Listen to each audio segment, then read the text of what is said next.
আউযু বিল্লাহি মিনাশ শাইতানির রাজীম বিসমিল্লাহির রাহমানির রহিম। সফলতা, সাফল্য এবং ব্যর্থতা দুনিয়ার চৌহদ্দির ভিতরে সীমাবদ্ধ, এটা মনে করলে মারাত্মক ভুল করা হবে। দুনিয়ার এই চৌহদ্দির ভিতরে সফলতার বিফলতার মানদণ্ড সীমাবদ্ধ নয়, বরং আমাদের আরেকটা জীবন আছে। যারা পরকালের জীবনকে বিশ্বাস করে না, তারা দুনিয়ার সফলতায় বিশ্বাসী। কথা বুঝতে পেরেছেন? তারা এই পৃথিবীতে মারিং কাটিং করে সমানে খায়, সমানে মারে, যা খুশি তাই করে। আর যারা পরকালকে বিশ্বাস করে তারা এগুলি করতে পারে না। এই জন্যে জীবনের সফলতা, আসল সফলতা হবে কিয়ামতের দিন। আল্লাহ রাব্বুল আলামিন তার বান্দাকে যদি মাফ করে দেন, যদি দয়া করে জান্নাত দান করেন, এটাই হলো জীবনের সফলতা। সুবহানাল্লাহ। আল্লাহ পাক বলছেন সাফল্যের কোরআনী ধারণা ভিন্ন রকম। সূরা বাকারার প্রথম দিকেই বলা হয়েছে জীবন সফল হওয়ার জন্য কি কি করা লাগবে। আল্লাহ জীবন যাদের সফল হবে তাদের গুণ বর্ণনা করা হচ্ছে। শোনেন, আল্লাহ পাক বলছেন যারা নাকি গায়েবকে বিশ্বাস করবে, অদৃশ্যকে বিশ্বাস করবে। আমরা বিশ্বাস করছি কিনা? আর যারা জবাব দিলেন না তারা বুঝি করেন নাই। অদৃশ্য বোঝেন তো? অদৃশ্য কি? আল্লাহ পাক। আল্লাহ পাকের দেখি না কিন্তু বিশ্বাস করি নেই। এত আস্তে করলেন কেন? বিশ্বাস করছি কিনা? অবশ্যই করেছি, হাজার বার করেছি, জীবনের বিনিময় করি। আল্লাহ পাক আছেন, ছিলেন, আছেন, থাকবেন। হুয়াল হাইয়ুল কাইয়্যুম। গায়বকে যারা বিশ্বাস করে, যারা নামাজকে প্রতিষ্ঠা করে এবং নিজের রিস্ক থেকে যা সে ইনকাম করে তার থেকে আল্লাহর রাস্তায় খরচ করে, আর কি সেই কিতাবের উপরে বিশ্বাস করে, এর পূর্বে যত কিতাব এসেছে ওই কিতাবের উপরেও বিশ্বাস করে, ওয়াবিল আখিরাতি হুম ইউকিনুন, এবং পরকালকে বিশ্বাস করেছে যারা, তারা কি? এবার আসতেছে আসল কথাটা। উলাইকা আলা হুদাম মির রাব্বিহিম ওয়া উলাইকা হুমুল মুফলিহুন। এরাই হচ্ছে সত্য পথ, সত্য পথের উপরে রবেন তার মালিকের পক্ষ থেকে, মালিকের দেখানো পথের উপরে প্রতিষ্ঠিত, এবং এরাই সফল কাম। সুবহানাল্লাহ। এরাই সফল কাম। জীবনের সফলতা আর বিফলতার ব্যাপারে সূরা আলে ইমরানের মধ্যে বলা হয়েছে, ইয়া আইয়ুহাল্লাযীনা আমানু সুবিরু ওয়া সাবিরু ওয়া রাবিতু ওয়াত্তাকুল্লাহা লাআল্লাকুম তুফলিহুন। হে বিশ্বাসীরা, সবরের পথ অবলম্বন করো, বাতিল পন্থীদের মোকাবেলায় দৃঢ়তা অর্জন করো। জীবন সফল হওয়ার পথ দেখুন। জীবন সফল হবে কিসে? হে বিশ্বাসীরা, সবরের পথ অবলম্বন করো। মাথা গরম করো না, মাথা ঠান্ডা রাখো, সবরের পথ অবলম্বন করো। এই সবরের ব্যাখ্যাও আমরা এখানে করেছি। তারপরে বাতিল পন্থীদের মোকাবেলায় দৃঢ়তা দেখাও, এরপরে হকের পথে উঠে পড়ে লেগে যাও। আশা করা যায় তোমরা সফল কাম হবে। সুবহানাল্লাহ। আশা করা যায় তোমরা সফল হতে পারবে। সফলতার মানদণ্ড সম্পর্কে সূরা মায়েদায় বলা হয়েছে, ইয়া আইয়ুহাল্লাযীনা আমানুত্তাকুল্লাহা ওয়াবতাগু ইলাইহিল ওয়াসিলা ওয়াজাহিদু ফি সাবিলিহি লাআল্লাকুম তুফলিহুন। জীবনের সফলতা এই ব্যাখ্যা নেব কার কাছ থেকে? বলেন না কার কাছ থেকে? কোটি টাকার মালিক হলে জীবনের সফলতা আসে না। গাড়ি বাড়ি ইন্ডাস্ট্রির মালিক হলে, ক্ষমতায় গেলে জীবনের সফলতা দুনিয়ার চৌহদ্দির ভিতরে সীমাবদ্ধ নয়। ব্যাখ্যা নেব কার কাছ থেকে? ওই আল্লাহ পাক বলছেন, হে বিশ্বাসীরা, জীবন তোমার সফল হবে আল্লাহকে ভয় করো। কারে ভয় করতে হবে? রাষ্ট্রকে, পুলিশকে, আর্মিকে, প্রধানমন্ত্রীকে, প্রেসিডেন্টকে? কার ভয় করতে হবে? জোরে চিল্লা এখন।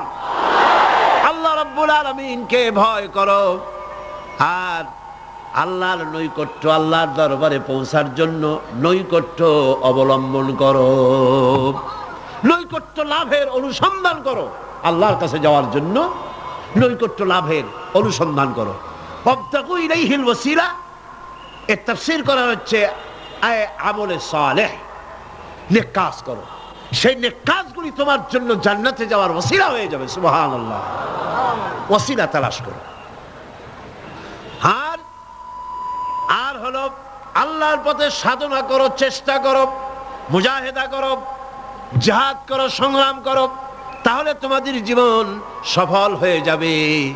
আবার সফলতার মানদণ্ড সম্পর্কে সূরা মায়েদার অন্য আয়াতে আল্লাহ পাক বলেন, ইয়া আইয়ুহাল্লাযীনা আমানু ইন্নামাল খামরু ওয়াল মাইসিরু ওয়াল আনসাবু ওয়াল আজলামু রিজসুম মিন আমালিশ শাইতানি ফাজতানিবুহু লাআল্লাকুম তুফলিহুন।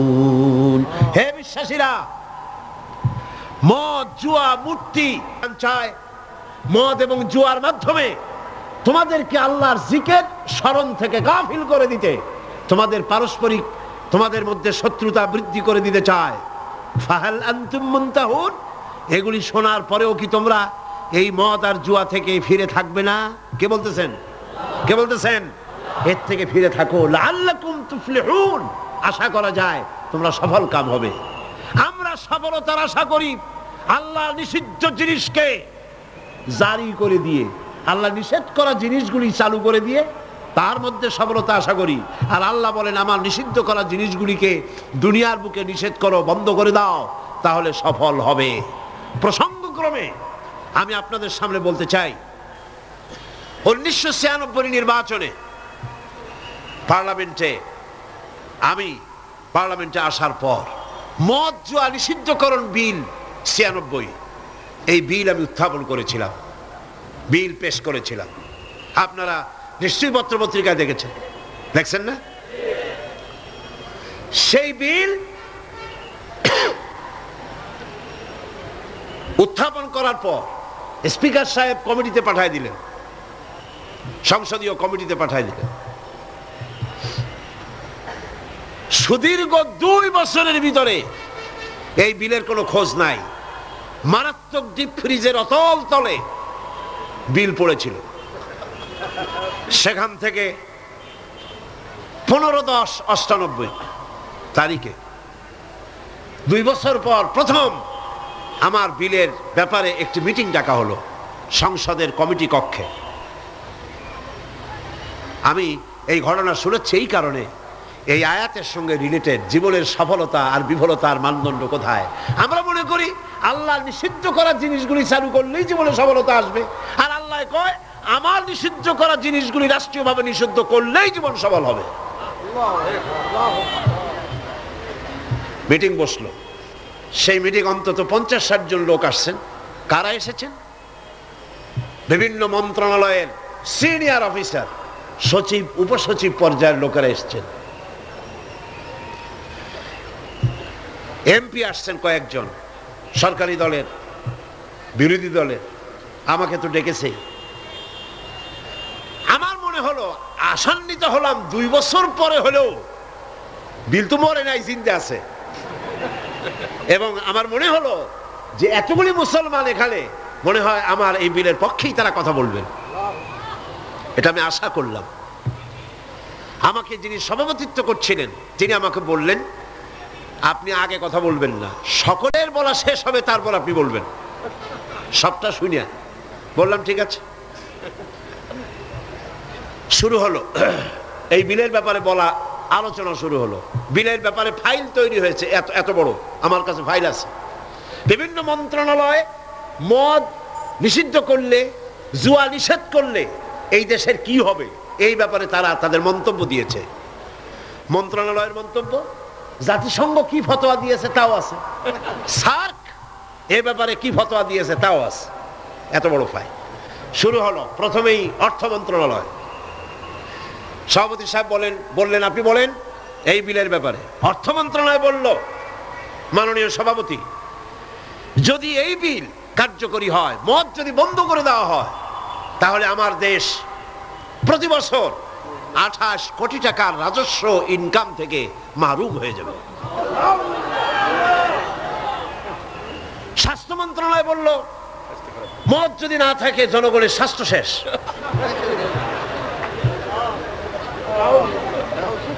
ব্যাখ্যা দিচ্ছি, তাদের বক্তব্যের ব্যাখ্যাও আছে। স্বরাষ্ট্র মন্ত্রণালয় বলল, মদ যদি বন্ধ হয়ে যায় উচ্ছৃঙ্খলতা বাড়বে, সন্ত্রাস বাড়বে, কারণ সুইপার, ডম, ক্লিনার, এই সমস্ত মানুষগুলি এগুলি তারা খায়। যদি তাদের খাইতে দেওয়া না হয় তাহলে তারা উচ্ছৃঙ্খল হবে এবং তারা নানান রকমের সন্ত্রাসে লিপ্ত হবে। কাজে এই সন্ত্রাস বন্ধ করার জন্য এটা থাকা দরকার।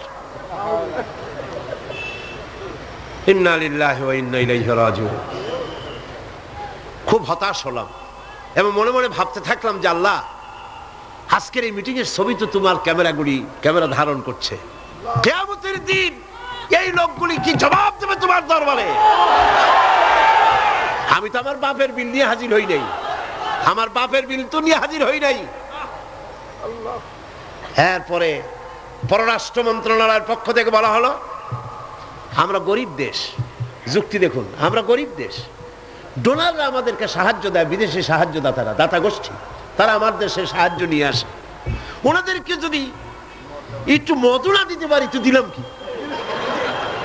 একটু মেহমানদারি তো করা উচিত। এই মেহমানদারি না করতে পারলে আমরা তো সর্বনাশ হয়ে যাবে দেশ। সুতরাং এটা বন্ধ করার অর্থই হলো বিদেশি সাহায্য বন্ধ হয়ে যাওয়া। এইভাবে বিভিন্ন মন্ত্রণালয় বলতে লাগলেন আর আমি বসে বসে কুইনিয়ান গিলতে লাগলাম। সর্বশেষ ইসলামী ফাউন্ডেশন, সভাপতি সাহেব বললেন, ইসলামী ফাউন্ডেশনের ডিজি সাহেব, তার নামের এক একটা মৌলানা লাগানো আছে। তিনি বললেন, মৌলানা সাহেব আপনি বলেন। আমি এই লোকটার চেহারা জীবনে দেখি নাই, ওই প্রথম দেখলাম। আমি ভাবলাম অন্তত সে যাই হোক, নামের আগে যখন একটা মৌলানা আছে, জি, তাহলে উনি এই বিলের পক্ষে কথা বলবেন, আমার ধারণা হলো। কিন্তু সর্বনাশ, তিনি বললেন কি, আহা, চাকরি করতে গিয়ে মানুষ এইভাবে ইমান বিক্রি করে? অবাক হলাম আমি। চাকরি করতে গিয়ে মানুষ তার ইমান বেচে। তিনি বললেন, এই বিল আমি তার কথাই কোট করছি, আমার সব মুখস্থ। তিনি বললেন, এই বিল আমি আগে পাই নাই, মিটিং এ এসে বিলটা পেলাম। বিল পড়ে দেখলাম যিনি বিল উত্থাপন করেছেন তিনি একটি ধর্মীয় আবেগের উপরে ভিত্তি করে বিল পেশ করেছেন। এটি হচ্ছে ইসলামের নামে আরেকটি অনইসলামিক কাজ। তিনি বললেন এইটা এর কারণ হলো যুক্তি। শোনেন যুক্তি, কত বড় আলেম তিনি, সোজা কথা। তিনি বলছেন যে আমার দেশে অমুসলিমরা আছে, আমার জন্য যেটা হারাম সেটা তাদের জন্য হালাল, আমাদের জন্য যেটা হালাল সেটা তাদের জন্য হারাম।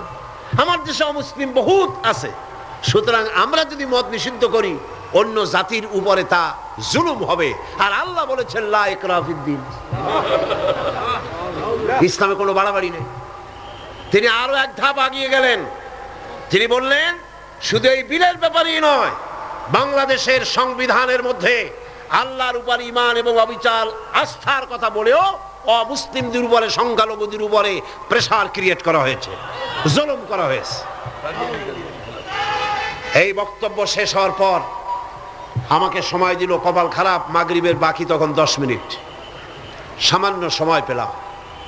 আমি বললাম, সভাপতি সাহেব, এতক্ষণ পর্যন্ত আপনার আমন্ত্রিত মেহমানেরা যেসব আইনের বই দিয়ে কথা বলেছেন সেগুলো আইনের বই, আর আমি যে আইনের কিতাব দিয়ে আজকে আপনাদের সামনে দলিল নিয়ে এসেছি সে আইনের কিতাবখানি হচ্ছে আকাশের নিচে জমিনের উপরে সর্বশ্রেষ্ঠ আইনের কিতাব, যার নাম কোরআন শরীফ। আমি যে বিল পেশ করেছি এই বিল আমার বানানো নয়, এটি মানুষের তৈরি করে নয়। আপনার অর্থ মন্ত্রণালয় বলেছে 28 কোটি টাকার ক্ষতি হবে, প্রতি বছর 28 কোটি টাকার ক্ষতি হবে রাজস্ব ইনকাম থেকে মদ বন্ধ করলে। কিন্তু আমি বলতে চাই, আল্লাহ পাকের নিষিদ্ধ জিনিসকে আপনারা হালাল করবেন, 28 কোটি নয়, বন্যার পানির মতো হাজার হাজার 28 কোটি টাকা আল্লাহ বন্যার পানি দিয়ে ভাসায় দেবে। আপনারা ঠেকাইতে পারবেন না, ঠেকাতে পারবেন না।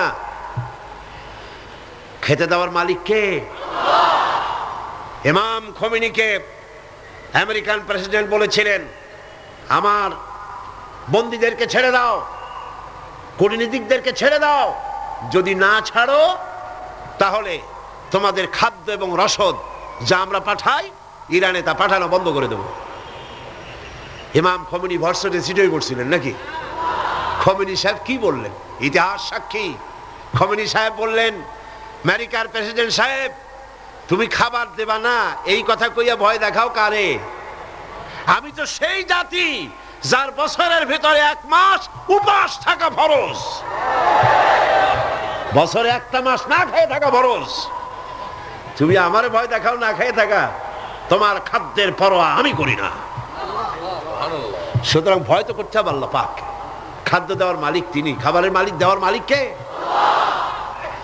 আল্লাহ রাব্বুল আলামিন বলেছেন, ওয়ালাউ আন্না হালাল কুরা আমানু ওয়াত্তাকাউ লাফাতাহনা আলাইহিম বারাকাতিম মিনাস সামাই ওয়াল আরদ। দেশের লোকেরা, জনপদের লোকেরা যদি আমার উপর ঈমান আনে আর আমাকে ভয় করার নীতি যদি অবলম্বন করে চলে, তাহলে আকাশ আর জমিনের সব বরকতের দরজা আমি আল্লাহ তাদের জন্য খুলে দেব। রিজক দেওয়ার মালিক তো আল্লাহ। কে মালিক? আল্লাহ পাক। আল্লাহর হারাম জিনিসকে আপনারা জারি রেখে 28 কোটি টাকা পাওয়ার লোভ করছেন। কত 28 কোটি চলে যাবে ঠিক পাবেন না। পেঁয়াজের ঝাঁজ কত টের পান না এখন? পেঁয়াজের ঝাঁজ কত? এক সময় সিলেটের নাম ছিল 2টি পাতা 1টি কুড়ির দেশ, ঠিক না? 2টি পাতা 1টি কুড়ির দেশ সিলেট। আর এখন 2টি কাঁচামরিচ 1টি পেঁয়াজের দেশ বাংলাদেশ।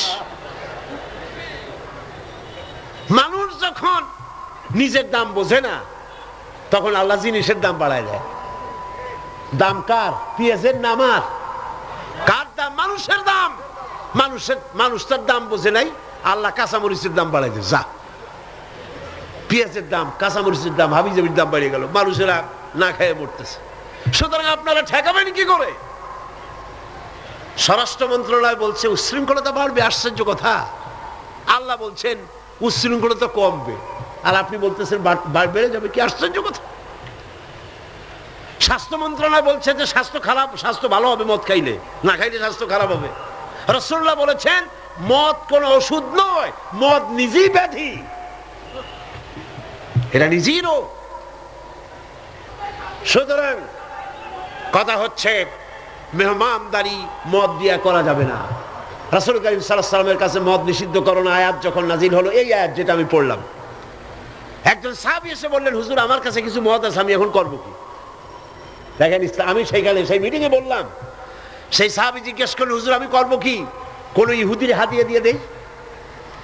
আল্লাহ নবী বললেন, মদ নিষিদ্ধকরণ আয়াত যখন নাজিল হয়ে গেছে, এখন এই মদ যদি কারো কাছে অবশিষ্ট থাকে, না তা খাওয়া যাবে, না তা হাদিয়া দেওয়া যাবে, না তা বিক্রি করা যাবে, রাস্তায় ফেলে দাও। ফেলে দেওয়া ছাড়া এর কোনো পথ নাই। আল্লাহ নিষিদ্ধ করা জিনিস হারাম, এই জিনিস দিয়ে মেহমানদারি করা জায়েজ নাই। এমনকি রাসূলুল্লাহ কথাও বলেছেন, আপনারা শুনে রাখুন, কোন অনুষ্ঠানে আপনি গেছেন, আপনি জানতেন না যে সেখানে মদ সার্ভ করা হবে, কিন্তু আপনি গিয়ে দেখলেন যে ওখানে মদ দেওয়া হচ্ছে।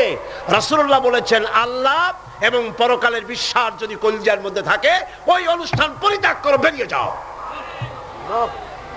এই মদের অনুষ্ঠানে তুমি বসতেও পারো। সর্বশেষ বললাম, আজকে ফাউন্ডেশনের ডিজি তিনি বলছেন আশ্চর্য কথা, আমার দেশে অমুসলিম আছে তাই কোরআনের আইন আমি চালু করব না, এটা তাদের উপরে জুলুম হবে। রাসূলুল্লাহর উপরে যখন এই আইন নাজিল হয় তখন মক্কা মদিনায় ইহুদি খ্রিস্টান ছিল না, তো তাদেরকে উপলক্ষ করে রাসূলুল্লাহ কি আইন বন্ধ করে রাখছিলেন? না, বরং বললেন সাহাবীরা, তখন তো মাইক ছিল না, রেডিও নাই, মাইক নাই, ফ্যাক্স নাই, পত্রপত্রিকা নাই, টেলেক্স নাই, টেলিভিশন নাই। হুজুর বললেন যাও রাস্তায় রাস্তায় এই আয়াত চিল্লায় পড়ো। সাহাবায়ে কেরাম রাস্তায় নেমে গেলেন, এই আয়াত ইন্নামাল খামরু ওয়াল মাইসিরু ওয়াল আনসাবু ওয়াল আজলামু রিজসুম মিন আমালি শাইতানি ফাজতানিবু, যাও পড়ো। সবাই চিল্লায় পড়তে লাগলেন। ইতিহাস সাক্ষী, তারা যখন তেলাওয়াত করতেছিলেন রাস্তায় রাস্তায়, যেই সব মুসলমান মদ পান করতেছিলেন, তখন যার হাতে মদের গ্লাস ছিল কোরআনের আয়াত শুনে মদের গ্লাস নিক্ষেপ করলেন। যিনি গলায় নিয়েছিলেন, মুখে নিয়েছিলেন, কুড়ি করে ফেলে দিলেন। যিনি গিলেছিলেন গলার মধ্যে আঙ্গুল দিয়ে বমি করে ফেলে দিলেন। যার ড্রামের ভিতরে, হাড়ির ভিতরে মদ ছিল, লাথি মেরে পাতিল ভেঙে দিল, আর মদ রাস্তাগুলি প্রবাহিত হয়ে গেল। শাসনতন্ত্র, আমার দেশের সংবিধানের ভিতরে আল্লাহর উপরে ঈমান এবং অবিচল আস্থার কথা বলা হয়েছে, সেইটাও নাকি অমুসলিমদের উপরে জুলুম করা হয়েছে। আমি জিজ্ঞেস করতে চাই, আমার দেশের হিন্দুরা আল্লাহকে অস্বীকার করে? হাসতে কনকান করে? আল্লাহ না বলুক, ভগবান তো বলে, ব্রহ্মা তো বলে, উপরওয়ালা তো বলে, ঈশ্বর তো বলে, বিধাতা তো বলে। খ্রিস্টানরা আল্লাহর অস্বীকার করে? চিল্লায় বলেন করে? বৌদ্ধরা করে? এই দেশের কিছু নাস্তিক মুরতাদ ছাড়া আল্লাহকে কেউ অস্বীকার করে না। সুতরাং আমার দেশে আল্লাহর উপর ঈমান এবং অবিচল আস্থার কথা সংবিধানে যা লেখা হয়েছে, এটাকে পরিবর্তন করতে চাইলে বাংলাদেশে আগুন জ্বলবে, কেউ ঠেকাইতে পারবে না।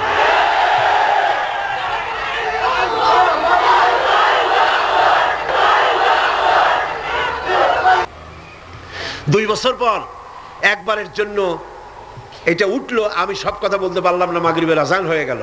আমাকে বলা হলো এই বিল আবার আরেকদিন আমরা মিটিং করব। সেদিন পার্লামেন্ট চলাকালীন সময় বিলের উপর রিপোর্ট দেওয়া হলো। আমি দাঁড়ায়া বিধি অনুযায়ী কথা বলতে চাইলাম, কথা বলতে পারলাম না, কথা বলতে দেওয়া হলো না। যাই হোক, সেটা ভিন্ন কথা। আল্লাহ পাকের কাছে ছেড়ে দিয়েছি। আমরা চাই পৃথিবীর দ্বিতীয় বৃহত্তম মুসলিম দেশ বাংলাদেশ, এখানে মদ এবং জুয়া নিষিদ্ধ ঘোষণা করা হোক। আপনারা চান কিনা? চান কিনা? চান কিনা? আল্লাহ রাব্বুল আলামিন বলছেন, যেটাই হলো সফলতার মানদণ্ড। দুনিয়ার চৌহদ্দির ভিতরে এই সফলতা নির্ভর করে না। সূরা হজে বলা হয়েছে, ইয়া আইয়ুহাল্লাযীনা আমানু রুকউ ওয়াসজুদু ওয়া'বুদু রাব্বাকুম ওয়াফআলুল খায়রা লাআল্লাকুম তুফলিহুন। হে বিশ্বাসীরা, রুকু করো, তোমরা রুকু এবং সিজদা করো, আর নিজের রবের বন্দিগি করো, নেক কাজ করো। এই কাজগুলি করলে তোমরা সফল কাম হতে পারবে। সফলতার মানদণ্ড এখানেই আল্লাহর হুকুম, আল্লাহর আনুগত্যের সামনে নিজের মাথা নত করে দেওয়ার মধ্যেই, এটার মধ্যেই রয়েছে সফলতা। আল্লাহ পাক সেই কামিয়াবি দুনিয়া এবং আখিরাতে আমাদেরকে দান করুন। আমরা বলি আমিন, আমরা বলি আমিন। এরপরে আল্লাহ পাক আরেকটি গুরুত্বপূর্ণ কথা সামনে বলছেন। আল্লাহর কথা সবই গুরুত্বপূর্ণ। আল্লাহর কথা কি? সবই গুরুত্বপূর্ণ। আল্লাহ পাক বলেন, وَمِنَ النَّاسِ مَن يَشْتَرِي لَهْوَ الْحَدِيثِ لِيُضِلَّ عَن سَبِيلِ اللَّهِ بِغَيْرِ عِلْمٍ وَيَتَّخِذَهَا هُزُوًا أُولَئِكَ لَهُمْ عَذَابٌ مُهِينٌ। লোকেদের মধ্যে এমন লোক আছে যারা মনোমুগ্ধকর কথা কিনে আনে জ্ঞান ছাড়াই, আল্লাহর পথ থেকে মানুষকে ফিরায় রাখার জন্য। ওয়াত্তাখিযাহা হুজুয়া, আর আল্লাহর পথে মানুষ যেন চলতে না পারে সেই জন্য এই পথকে তারা হাসি এবং ঠাট্টা বিদ্রুপ করে। উলাইকা লাহুম আযাবুম মুহিন, এদের জন্য রয়েছে লাঞ্ছনাকর শাস্তি। আর কি? وَإِذَا تُتْلَى عَلَيْهِ آيَاتُنَا وَلَّى مُسْتَكْبِرًا كَأَنْ لَمْ يَسْمَعْهَا كَأَنَّ فِي أُذُنَيْهِ وَقْرًا فَبَشِّرْهُ بِعَذَابٍ أَلِيمٍ। আর যখন তাকে আমার আয়াত তেলাওয়াত করে শোনানো হয়, সে দর্প ভরে অ্যাবাউট টার্ন করে, দর্প পরে পিঠ ফিরায় চলে যায়। কাল্লাম ইয়াসমাহা, যেমন সে শুনতেই পায় নাই। কান্না ফি উযনাইহি ওয়াকরা, যেন সে বধির কালা, আমার কথা যেন শুনিই নাই, এমনই অবস্থা। এই লাহওয়াল হাদিস, এই জিনিসটাকে এটা বুঝতে হবে। এই মুহূর্তে সবচাইতে জরুরি কথা লাহওয়াল হাদিস। এগুলো হচ্ছে একদিকে আল্লাহর পক্ষ থেকে পথ নির্দেশনা আসছে, অনুগ্রহ আসছে, সেটার নাম হচ্ছে, সেটা দিয়ে লোকেরা লাভবান হচ্ছে, তার নাম কিতাব কোরআন শরীফ। তার নাম কি? কোরআন শরীফ। অন্যদিকে ওই সব সৌভাগ্যবান ব্যক্তির পাশাপাশি এমন দুর্ভাগা লোকেরাও রয়েছে যারা আল্লাহর আয়াতের মোকাবেলায় ভিন্ন পদ্ধতি গ্রহণ করেছে। সেটা কি? তারা বিভিন্ন মনোমুগ্ধকর কথা বিভিন্ন জায়গা থেকে আমদানি করেছে। হাদিস শরীফে এসেছে, নজর ইবনে হারিস, কুরাইশদের এক ব্যক্তি, সে বলল, তোমরা মুহাম্মদ সাল্লাল্লাহু আলাইহি ওয়াসাল্লামের কারণ রাসূলুল্লাহর চেহারা দেখে, রাসূলুল্লাহর ব্যবহারে ইসলামের দিকে আকৃষ্ট হচ্ছে, আর কোরআন শুনে মানুষ পাগল হয়ে যাচ্ছে। সুবহানাল্লাহ। নবীজি যখন তেলাওয়াত করতেছেন, কাফের বেঈমানেরা চতুর্দিক থেকে দাঁড়ায় যাচ্ছে। রাসূলুল্লাহর তেলাওয়াত শুনে শুনে নিজেদের অজান্তে চোখের থেকে পানি পড়তেছে, আর মুখ দিয়া বেসাখতা বেরিয়ে যাচ্ছে। লা ইলাহা ইল্লাল্লাহু মুহাম্মাদুর রাসূলুল্লাহ। জোরে পড়ে লা ইলাহা ইল্লাল্লাহ, লা ইলাহা লা ইলাহা ইল্লাল্লাহু মুহাম্মাদুর রাসূলুল্লাহ। নজর বিন হারিস বলল, মুহাম্মদ সাল্লাল্লাহু আলাইহি ওয়াসাল্লামের বিরুদ্ধে কথা বলে ইসলাম থেকে সরাইতে পারবা না। আমি বুদ্ধি এঁটেছি, আমি এক কায়দা করব, দেখবা লোকেরা এখানে আর আসবে না। সেটার জন্য সে চলে গেল বাগদাদ। মক্কা থেকে বাগদাদ ইরাক চলে গেল। ইরাক থেকে পুরানা রাজা বাদশাদের কিসসা কাহিনী কিনে আনলো। সেই কিসসা কাহিনী কিনে এনে সেইগুলি কিসসার এক বিরাট আসর বসাইলো। আর সেই আসরকে আরো আকর্ষণীয় করার জন্যে নর্তকী, সুন্দরী, গায়িকা, নায়িকা এদেরকে আনা হলো। এই দিয়ে মানুষকে কোরআন থেকে ফিরায় রাখার জন্য চেষ্টা করলো, আর ইসলামের রাস্তাকে, কোরআনকে ঠাট্টা বিদ্রুপ তারা করতে লাগলো। বন্ধুগণ, আল্লাহ রাসূল আখিরাত এবং নৈতিক চরিত্রে শোনার ইচ্ছাই যেন লোকেরা হারিয়ে ফেলে, সেই জন্য এই চেষ্টা তারা করলো। যেমন আজকাল ইসলাম থেকে দূরে সরাবার জন্য চেষ্টাটা চলছে। এই চেষ্টা চলতেছিল রাসূল করিম সাল্লাল্লাহু আলাইহি ওয়াসাল্লামের সময়। কোরআন যাতে শুনতে না পারে সেজন্য নায়িকা এনেছে, গায়িকা এনেছে। সেজন্য তারা গল্পের আসর বসিয়েছে, সাংস্কৃতিক আন্দোলন করেছে। এগুলি করে কোরআন থেকে ফিরাবার হাজারো প্রচেষ্টা করেছে। আর আজও একই পদ্ধতিতে গোটা জাতিকে চরিত্রহীন বানাবার লাহওয়াল হাদিস দিয়ে প্রচেষ্টা চলছে। ঠিক কিনা? ঠিক কিনা? আজ দেখেন দেশের সরকারের পৃষ্ঠপোষকতায় নর্তকী, গায়িকা, নায়িকা বন্যার পানির মতো ভারত থেকে আসতেছে। ঠিক কিনা?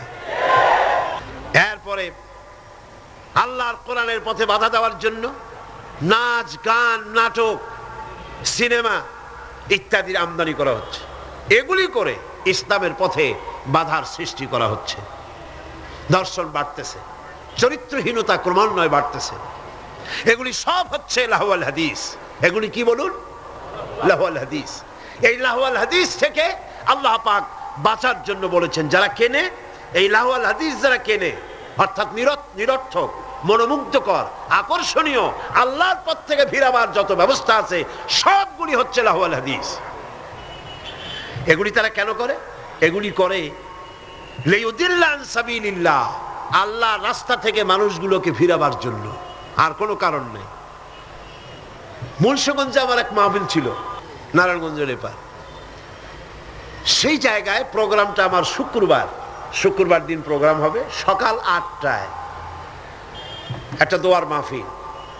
সেই মাহফিলে গিয়ে রাতের বেলায় মঞ্চ গেট পোড়াই দিয়েছে, মাহফিল যাতে না হতে পারে সেজন্য সরকারি ছত্রছায়ায় এই কাজটি সেখানে করা হয়েছে। আমি শুনে বললাম, যারা এই কাজটা করলো তারা তো মাহফিলের প্যান্ডেলে আগুন দেয় নাই, নিজেদের তকদিরে আগুন লাগাইছে, নিজেদের তকদিরে আগুন লাগাইছে। জীবনে তো গানের প্যান্ডেলে আগুন দাও নাই, থিয়েটারের গেটে আগুন দাও নাই, জীবনে কোনোদিন যাত্রার প্যান্ডেলে আগুন দাও নাই। সেই প্যান্ডেলটা আগুন দিলা যেখানে বসে কোরআনের কথা বলা হয়, যেখানে হাদিসের কথা বলা হয়। আগুন কপালে দিয়েছো, তকদিরে পোড়াইছো। যে হাত দিয়ে কোরআনের মাহফিলের মঞ্চের প্যান্ডেল পোড়ানো হয়েছে, এই হাত তো সাথে থাকার কথা নয়। এরপরে আল্লাহ পাক বলছেন, এদের অবস্থাটা কি? এরা ওয়াইত্তাখিযাহা হুজওয়া, আল্লাহর পথে আহ্বানকারীদেরকে তারা ঠাট্টা বিদ্রুপ করে। লিইউদিল্লা আন সাবিলিল্লাহ, একদিকে তো আল্লাহর রাস্তায় বাধা সৃষ্টি করে যাতে করে আল্লাহর পথে আসতে না পারে, তার জন্য হাজারো প্রচেষ্টা করে। 2 নম্বরে ঠাট্টা বিদ্রুপ করে, ইসলামওয়ালা, টুপিওয়ালা, নামাজওয়ালা, দাড়িওয়ালা, নানান কথা বলিয়া ইসলাম যারা করে তাদেরকে ঠাট্টা এবং বিদ্রুপ করে। আল্লাহ বলেন, এই যে লাঞ্ছনা করতেছ নবীকে, কোরআনকে, ইসলামকে, ইসলামের দায়ীদেরকে, আর আমি তোমাদের জন্যই, তোমরা যে ইসলামকে লাঞ্ছনা করছো, মুসলমানদেরকে লাঞ্ছিত করছো, এই জন্য আমি আল্লাহ তোমাদের জন্য রেখেছি উলাইকা লাহুম আযাবুম মুহিন। ইসলামকে যারা লাঞ্ছিত করছো, মুসলমানদেরকে যারা লাঞ্ছনা দিচ্ছ, তোমাদের জন্যই লাঞ্ছনাদায়ক শাস্তি আমি আল্লাহ রেখে দিয়েছি কিয়ামতের দিন। এদের অবস্থাটা কি? আল্লাহ বলেন, এদের অবস্থা হচ্ছে وَإِذَا تُتْلَى عَلَيْهِ آيَاتُنَا وَلَّى مُسْتَكْبِرًا كَأَنْ لَمْ يَسْمَعْهَا كَأَنَّ فِي أُذُنَيْهِ وَقْرًا। এদেরকে যখন আল্লাহর আয়াত তেলাওয়াত করে শোনানো হয়, দর্প পরে পিঠ ফিরায় চলে যায়, আমল দিতে চায় না। আল্লাহ বলেন, এমন ভাবে অহংকারে ফিরে যায়, কান্না ফি উযনাইহি ওয়াকরা, মনে হয় যেন কানা বধির, শুনি নাই। ফাবাশশিরহু বিআযাবিন আলীম, এদেরকে কঠিন শাস্তির সুসংবাদ দাও। কঠিন শাস্তির কি দাও? কঠিন শাস্তির কি সুসংবাদ হয়? কি হয়? দুঃসংবাদ। আল্লাহ বলছেন কি? সুসংবাদ। এটা একটা দৃষ্টান্ত দিলে আপনারা বুঝবেন। আমি মাঝে মধ্যে এটা দৃষ্টান্ত দিয়ে এভাবে বুঝাই। ছেলে যদি মায় কন্ট্রোল করতে না পারে, খুব দুষ্ট ছেলে, মায় কন্ট্রোল করতে পারে না, মা তখন বলে, আমার কথা তো শুনলি না, দাঁড়া, অপেক্ষা কর, তোর বাবা আসবে, আমি তার কাছে বলবো। এমন পিঠটি লাগাবে, তখন মজা টের পাবি। পিটাইলে কি মজা লাগে নাকি? তাহলে এটা বলছে কেন? শাস্তির তীব্রতা বুঝাবার জন্য। সেই জন্য আল্লাহ পাক বলছেন, ফাবাশশিরহু, এদেরকে সুসংবাদ শোনাও। পীড়াদায়ক, যন্ত্রণাদায়ক শাস্তি এদের জন্য রয়েছে যারা ইসলামের পথে বাধা দেয় আর ইসলামকে গিয়ে যারা ঠাট্টা বিদ্রুপ করে। মরিয়া দেখো, তারপরে টের পাবা। এখন তো কিছু আল্লাহ কবে না। আল্লাহ খুব, আল্লাহ ধৈর্য আমাদের চাইতে কম না বেশি? সুবহানাল্লাহ, সুবহানাল্লাহ, কম সুবহানাল্লাহ। চিন্তা করা যায়, আল্লাহ যদি আমাদের মতো এই রকমের বদমেজাজি হইতেন, মেজাজ খারাপ হইতো, কবে ভাঙ্গে চুরে সব শেষ করে ভালাইতেন। আল্লাহর কত ধৈর্য, সুবহানাল্লাহ, কত ধৈর্য। আল্লাহ অপেক্ষা করতেছেন, সময় দিচ্ছেন। ওয়ায়ামুদ্দুহুম ফি তুগয়ানিহিম ইয়ামাহুন। আল্লাহ পাক সার্কাসদেরকে, সীমা লঙ্ঘনকারীদেরকে ঢিল দিচ্ছেন, কর, যদ্দূর পারিস কর।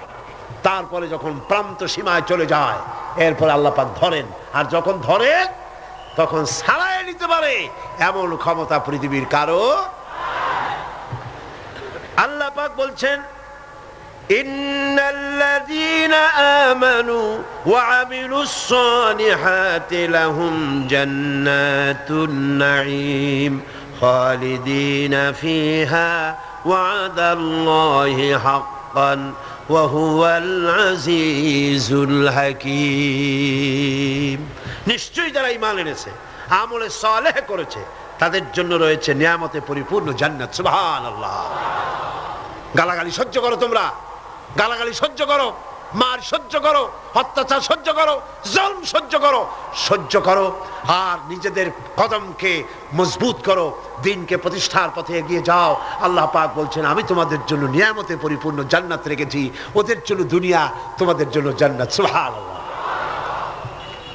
হুনাইনের যুদ্ধ থেকে, হুনাইনের জিহাদ থেকে রাসূলুল্লাহ যখন ফিরতেছিলেন, ফেরার পথে গনিমতের মালগুলি ভাগ করতেছিলেন, গনিমতের মাল ভাগ করছিলেন, তখন মক্কা শরীফ থেকে যে সমস্ত মুসলমানরা এসেছিলেন তাদেরকে রাসূলুল্লাহ বেশি দিলেন, ছাগল বেশি দিলেন, গনিমতের মাল ছাগল বেশি দিলেন, উট বেশি দিলেন, আর আনসারদেরকে কম দিলেন। হযরত সাদ রাদিয়াল্লাহু তাআলা আনহু, যিনি আনসারদের নেতা ছিলেন, তিনি রাসূলুল্লাহকে বললেন, হুজুর, বন্টন যা করলেন এতে কিন্তু আনসারেরা একটু নারাজ হয়ে গিয়েছে, তারাই বেশি স্যাক্রিফাইস করলো, অথচ গনিমতের মাল তারা কম পেয়ে গেল। হুজুর বললেন, তোমার মত কি? কয়, আমিও ওই রকমই, অর্থাৎ ওইটাই সমর্থন করি, আমাদেরকে একটু বেশি দেওয়া উচিত ছিল। রাসূলুল্লাহ কি বললেন? সুবহানাল্লাহ। রাসূলুল্লাহ বললেন, একটু পরেই তুমি দৃশ্যটা দেখবা, ও সাদ, ও আনসারেরা, একটু পরেই দৃশ্যটা দেখবা। মক্কায় যারা ফিরে যাবে তারা নিয়ে যাবে উট, ভেড়া, ছাগল, আর মদিনায় যারা ফিরে যাবে তারা নিয়ে যাবে আল্লাহ রাসূলকে সাথে নিয়ে যাবে, আল্লাহ রাসূলকে সাথে নিয়ে যাবে। কোনটা বেশি? সুবহানাল্লাহ। দুনিয়ায় ঠাট্টা করে, বিদ্রুপ যারা করে, গালাগালি করে, সহ্য করো এবং তাহাম্মুলের সাথে পরিস্থিতির মোকাবেলা করো। আল্লাহ পাক বলছেন, অপেক্ষা করো, ওদের জন্য দুনিয়ায় সব শেষ, যত সেলুট এইখানে শেষ, এরপরে সেলুট শুরু হবে কবরের মধ্যে নিয়ে, আসল সেলুট, ঠিক পাইছেন? আসল সেলুট শুরু হয়ে যাবে কবরের মধ্যে গিয়া। আগ পর্যন্ত যদ্দূর পারো করো। আর মুসলমানদের দুঃখ দুর্দশা ইমানদারদের জন্য মওতের আগ পর্যন্ত শেষ। এরপরে আল্লাহ পাক বলেছেন, চিরস্থায়ী জান্নাত দেব, খালিদিনা ফিহা আবাদা, চিরকাল জান্নাতের মধ্যে থাকবা। সুবহানাল্লাহ। তবে এখানে আপনি সবর করে থাকবেন, আমার কথার ভুল অর্থ করবেন না যে আমরা শুধু মার খেতে থাকবো আর সবর করব, আর মাতবাড়ি, রাজনীতি, সমাজনীতি, ক্ষমতা, সব দেশের ফাসেক, ফুজ্জার, সারাবি, জানি, কাবাবি, ওরা থাকবে মাথার উপরে, আর আমরা খালি সবর করে যাব না। কথা কিন্তু সেটা না। কথা হচ্ছে ধৈর্যের সাথে পথ অতিক্রম করেন, মঞ্জিলের পানে এগিয়ে যান। মঞ্জিল কি? কোরআনের আইন চালু হওয়া। মঞ্জিল কি? আল্লামা ইকবাল বলেছেন, মঞ্জিলের দিকে এগিয়ে যাও, মঞ্জিলের পথে গন্তব্যে এগিয়ে চলো, সেই পর্যন্ত চলতে থাকো যতক্ষণ পর্যন্ত তোমার নাকের থেকে শ্বাস আসা যাওয়া করে। যতক্ষণ পারো মঞ্জিলে পৌঁছাবার জন্য দৌড়াও, যখন দৌড়াতে পারবে না, পায়ে যখন শক্তি নাই, তখন হামাগুড়ি দাও, হামাগুড়ি দিয়াও যখন এগোতে পারো না গড়াতে থাকো, যখন তাও পারো না তখন মঞ্জিলের পানে তাকায় থাকো, যতক্ষণ চোখের পাতা তোমার স্তব্ধ হয়ে না যায়। চোখের পাতা নীরব নিস্তব্ধ না হওয়া পর্যন্ত মঞ্জিলের পানে তাকায় থাকো। আমরাও ধৈর্য ধারণ করে পরিস্থিতির মোকাবেলা করব। ওরা অস্ত্র নিয়ে আসবে, আমরাও অস্ত্র ধারণ করব। সেই অস্ত্র বন্দুক নয়, কামান নয়, রিভলভার নয়, স্টেনগান নয়, এসএলআর নয়, দুনিয়ার মানুষের বানানো অস্ত্র নয়। ওদের অস্ত্রের মোকাবেলা করব ঈমানের অস্ত্র দিয়ে, চরিত্রের অস্ত্র দিয়ে। কিসের অস্ত্র দিয়ে? চরিত্রের অস্ত্র দিয়ে, ঈমানের অস্ত্র দিয়ে এদের মোকাবেলা করব। আর ইনশাআল্লাহ বাংলার জমিনে দ্বীন প্রতিষ্ঠা আমরা করব ইনশাআল্লাহ।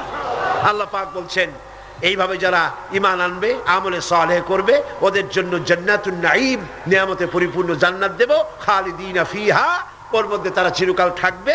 ওয়াদাল্লাহি হাক্কান, আল্লাহর প্রতিশ্রুতি অকাট্য। আল্লাহ ওয়াদা খেলাপ করেন না? কইলেন কেন? আসতে বললেন কেন? আল্লাহ ওয়াদা খেলাপ করে? কখনো নয়, অকাট্য প্রতিশ্রুতি। শেষে গিয়ে বলছেন, ওয়া হুয়াল আজিজুল হাকীম, তিনি প্রজ্ঞাময় এবং পরাক্রমশীল। তিনি যে ওয়াদা করেন সেই ওয়াদা পালনের পথে বাধা সৃষ্টি করতে পারে এমন ক্ষমতা আকাশেও নাই, জমিনেও নাই। আল্লাহ রাব্বুল আলামিন আমাদেরকে সেই আল্লাহর পথে ঈমান এনে চলার তৌফিক দান করুন বলি আমিন। মুনাজাতের জন্য দাঁড়ানো ভাইরা বসুন, যত লোক দাঁড়ানো আছেন সবাই বসুন। লানাকুনান্না মিনাল খাসিরিন। রব্বানা লা তুযিগ কুলুবানা বা'দা ইয হাদাইতানা ওয়া হাব লানা মিন লাদুনকা রাহমাতান ইন্নাকা আনতাল ওয়াহ্হাব। আয় আল্লাহ তাআলা, হাজার হাজার মুসলমান নরনারী দীর্ঘক্ষণ ধরে তোমার কোরআনের কথা শুনেছি। আল্লাহ মেহেরবানি করে আমাদের আলোচনা দরুদ ও সালামের সওয়াব রাসূল করিম সাল্লাল্লাহু আলাইহি ওয়াসাল্লামের রূহ মুবারকে পৌঁছায় দাও। হে আল্লাহ তাআলা, আমরা যারা হাত তুলেছি এর মধ্য থেকে মা বাপ যাদের দুনিয়া থেকে জন্মের মতো বিদায় হয়ে গেছে, আল্লাহ কবরগুলিকে জান্নাতের টুকরায় পরিণত করে দাও। রব্বির হামহুমা কামা রব্বায়ানি সগীরা। সবাই পড়েন রব্বির হামহুমা কামা রব্বায়ানি সগীরা। হে আল্লাহ তাআলা, সারা জীবন আমরা গুনাহ করেছি, দয়া করে মেহেরবানি করে আমাদের জিন্দেগীর সমস্ত গুনাহ কথা মাফ করে দাও। হে আল্লাহ তাআলা, এত বড় মাহফিল, এই মাহফিলের আয়োজন ইসলামী সমাজ কল্যাণ পরিষদ প্রতি বছর করে। আল্লাহ তুমি জানো। হে আল্লাহ তাআলা, তুমি দয়া করে মেহেরবানি করে এই মাহফিলের 5টা দিন তুমি তোমার কুদরতি নিজাম দিয়ে চালায় দিও। হে আল্লাহ, অর্থনৈতিক দিক থেকে যে অসুবিধা আছে, হে আল্লাহ তাআলা, মালদার লোক যারা, হে আল্লাহ তুমি দয়া করে তাদের দিলকে বড় করে দাও, তারা যেন ওনাদের সঙ্গে দেখা করে গোপনে গোপনে তোমার নবী যেভাবে বলেছে ডান হাতে দাও বাম হাতে যেন ঠেল না পায়, এইভাবে করে কোরআনের খেদমতে এই এলাকার মুসলমানগুলি যেন, মুসলমান নারী পুরুষ সবাই যেন এগিয়ে আসে। আল্লাহ সকলের দিল আর হাত তুমি খুলে দাও রব্বুল আলামিন। হে আল্লাহ তাআলা, কোরআনে কারীমের কথা শোনার জন্য দূর দারাজ থেকে লোকেরা আসে, আর যারা এখানে বলেন আল্লাহ তুমি দয়া করে তাদের বলার তৌফিক দান করে দিও। আপনারা দোয়া করেন আমার কণ্ঠস্বরের জন্য, শরীরের জন্য, আল্লাহ যেন এই মাহফিলের জন্য উপযোগী কথা যেন হকভাবে সুন্দর করে মানুষের সামনে উপস্থাপন করার তৌফিক যেন আল্লাহ পাক দান করেন। আমি যা বলি তার জন্য আমি নিজে আমল করতে পারি, আল্লাহ এই তৌফিক যেন দান করেন। ربنا تقبل منا إنك أنت السميع العليم وتب علينا إنك أنت التواب الرحيم